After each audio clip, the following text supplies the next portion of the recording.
Observez bien les graphiques de chacune des fonctions a et b.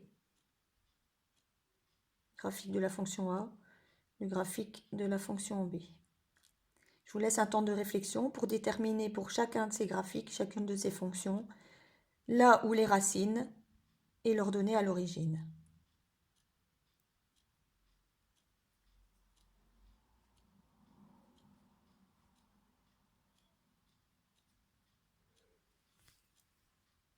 Rappelez-vous ce que sont les racines et leurs données à l'origine d'une fonction.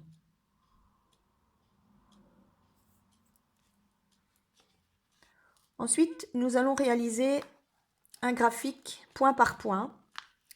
Le graphique de la fonction f qui applique x sur y égale 2x carré plus 2. Donc afin de pouvoir réaliser ce graphique, nous allons d'abord rechercher quelques coordonnées et donc pour cela compléter un tableau de valeurs. Alors il s'agit donc d'une fonction dans l'ensemble des réels et donc les valeurs qu'on va choisir pour x peuvent être n'importe quelle valeur. Prenons une valeur simple à calculer, prenons x égale à 0 pour commencer. Et donc, ça veut dire qu'on va aller remplacer le x par 0 dans l'équation y égale 2x carré plus 2 pour trouver donc la valeur de y.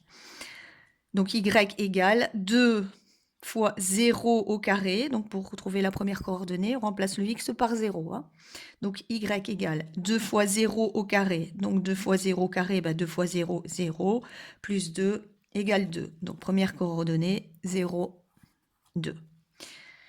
Prenons x égale à 1. Je remplace x par 1. 2 fois 1 au carré plus 2. Donc, si on veut mettre le calcul, on ne va pas le faire chaque fois, mais on pourrait mettre le calcul. Donc, comment est-ce qu'on va trouver le y? On fait donc 2 fois 1 au carré plus 2, donc égal.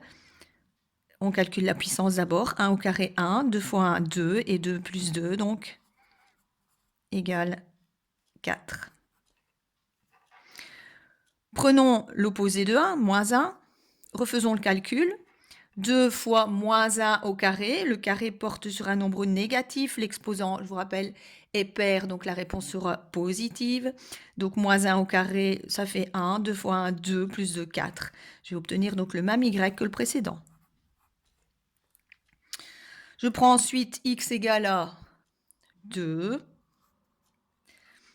Y égale 2 fois 2 au carré plus 2. 2 au carré, 4 fois 2, 8, plus 2 égale 10. Donc, coordonnée 2, 10. On va prendre moins 2. Moins 2 au carré, 4 fois 2, 8, plus 2, 10. Prenons un nombre décimal, 0,5.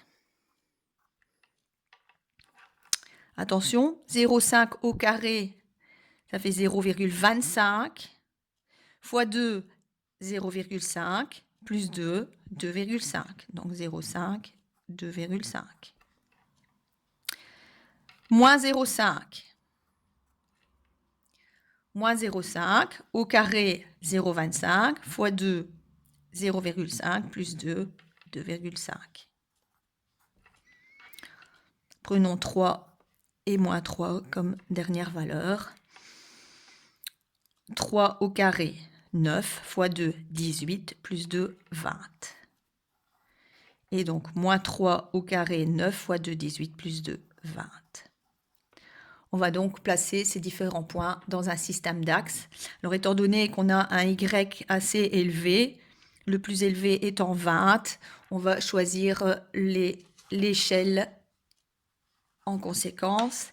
Et donc, je propose sur l'axe des x une unité représentée par 3 carreaux d'un demi-centimètre. Donc, tous les centimètres et demi, on avancera de 1. Donc 1, 2, 3. Les valeurs les plus élevées dans les positifs, donc les valeurs de x plus élevées qu'on a choisies sont, c'est 3. La valeur la plus basse, moins 3. Donc on va graduer notre axe des abscisses pour faire apparaître ces valeurs. Donc 1, 2, 3 et à gauche, moins 1, moins 2, moins 3. On gradue l'axe des ordonnées. Étant donné qu'on va jusqu'à 20, je propose de graduer de cette façon-ci. Donc tous les centimètres, ce sera 4. Donc 4, 8, 12, 16, 20. Et en dessous de 0, bah donc moins 4, moins 8, moins 12, moins 16, moins 20.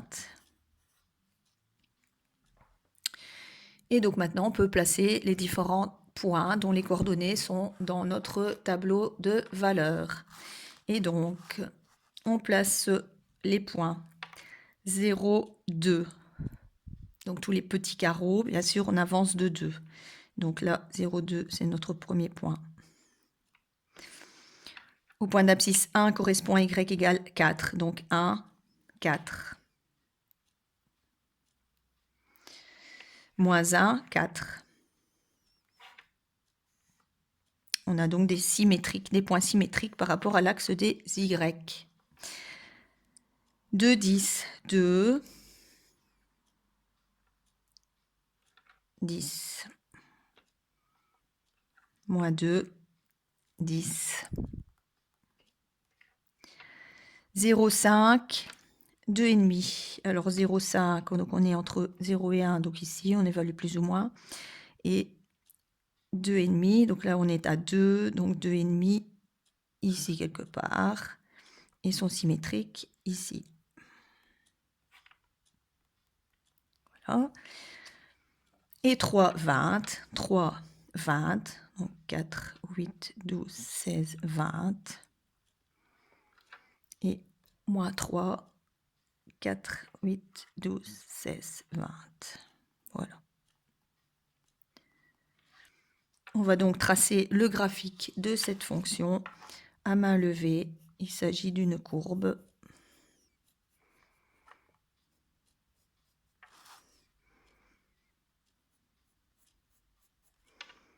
Vous faites ça au mieux. C'est une esquisse d'abord et puis vous repassez en trait un peu plus franc. On ne va pas se limiter à ces points-là, puisque on pourrait encore augmenter évidemment les valeurs de x.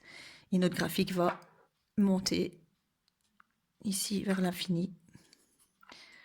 Voilà, donc il n'y a pas de limite. Alors ce graphique, vous l'avez déjà rencontré, donc c'est une courbe appelée parabole. Alors en passant le domaine de cette fonction, donc les valeurs de x sont des valeurs, donc n'importe quelle reprise dans l'ensemble des réels, donc n'importe quelle valeur réelle. Et donc le domaine de cette fonction, le domaine de ma fonction est l'ensemble R.